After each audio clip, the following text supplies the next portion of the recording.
want to get your reaction to Celsius as well as Voyager. They're declaring bankruptcy as well, and the consequences for consumers that has wrought. Thanks, Kristen, for having me. Thanks, Rory. It's nice to meet you. So with regards to Celsius and Voyager and other similar CeFi-based crypto lending and borrowing businesses, see, one thing, lending and borrowing is difficult business.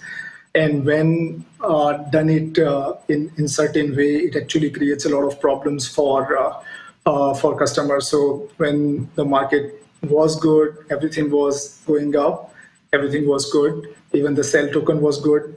But now since market liquidity has dried up, then these protocols, these businesses has been tested for their liquidity, solvency, and everything. And again, time and time we have seen in the traditional businesses as well.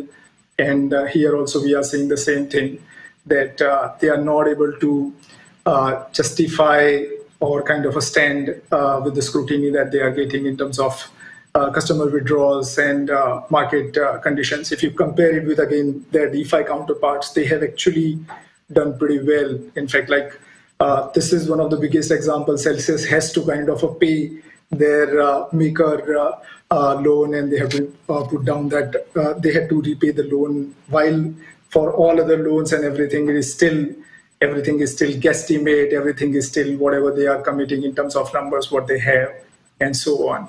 So I think actually this is, if you see it from a top view, then you are able to see that the promise of crypto, the promise of DeFi is actually standing up with regards to the business practices. The promise of crypto, but I mean, these are crypto firms, interestingly enough. But you come from a interesting perspective in the sense that you founded a crypto exchange in India, and now you're doing a self-custody wallet. So are you, in a sense, against CeFi and including Coinbase, considering, the rumors now that Coinbase may have troubles, but there's nothing verifying that? And if so, do you see any changes in self-custody practices? Absolutely. See, exchanges has one particular role in this ecosystem, and they are supposed to be on-ramps, and they are supposed to provide the user experience. But the ultimate promise of crypto is not your keys, not your coins. So while I have founded an exchange before, I truly believe even at that time when I was running Zapay, I was actually advising people that you should, after a certain amount of value, you should hold your crypto within wallets that you control. But of course, it is not everyone is going to be able to do that. So exchanges actually perform this one very crucial role of introducing new users to the ecosystem. Having said that, there are a lot of regulatory use cases which requires regulation and which requires custodial interfaces. Something, for example, you would say centralized lending and borrowing businesses. I think those type of businesses will be regulated, should be regulated, and we will see happening that across all the regions as we go along. So, Mahin, you're based in India, of course, and recently we've seen the finance minister come out against crypto, saying it needs to be banned. The RBI, not exactly a fan either, of course. They want crypto banned. But the finance minister kind of said, look, we really can't ban it until the international community joins in with us.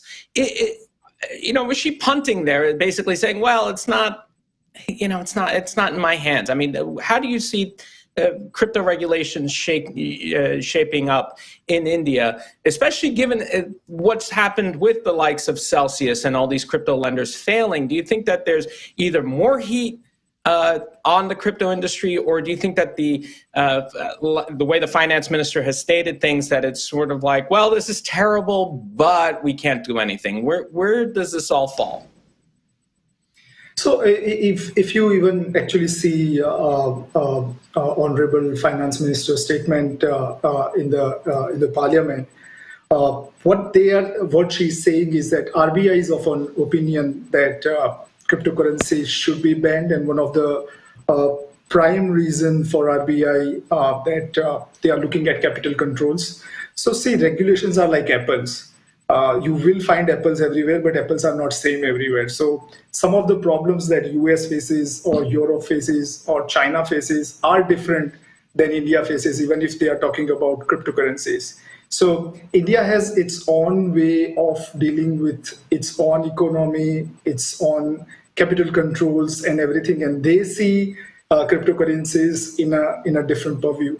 So for them, having a stricter control across capital movement is very important, and they see that with that view. But even if you will see the honorable finance minister's reply, they all she's saying is that this is what RBI has put in public as well via various circulars as well, via various replies submitted to the parliament. What she is saying is that even if we ban it here, there will be regulatory arbitrage. And in that scenario, it will not work. And that is actually one of the good, bad, or crude reality of crypto, that you cannot regulate crypto in an isolation.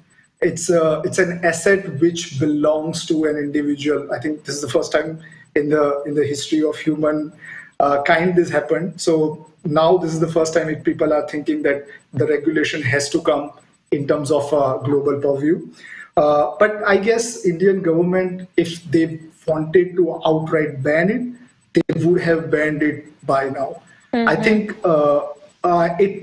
it would be unwise, it would be hasty decision if they ban it right now, because they have changed some taxation in April, and some of the taxation is coming into the effect in July. What we should ideally see is that they should see how the industry is reacting to it, how the data is performing, what kind of taxation transactions they are looking at. I think with this type of this economy was so huge before this taxation coming in, I think they will give it some time to understand the data, understand the current players, how they operate, how the people are using the ecosystem. Ultimately, government wants to look at one thing: what is in it for their people and what is in it for them.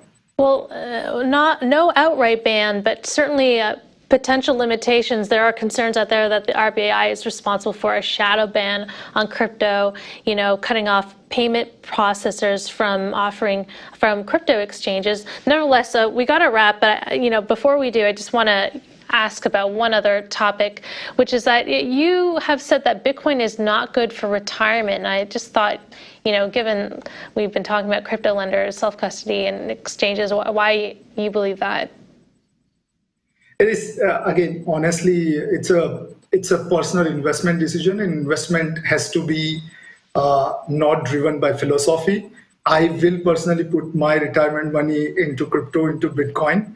But if you are on a retirement stage right now, you are looking at a steady withdrawal on a month-on-month basis for maybe next 5 years, 7 years. Whatever promise Bitcoin gives or crypto gives, this is still a risk asset. It is still into a very nascent stages.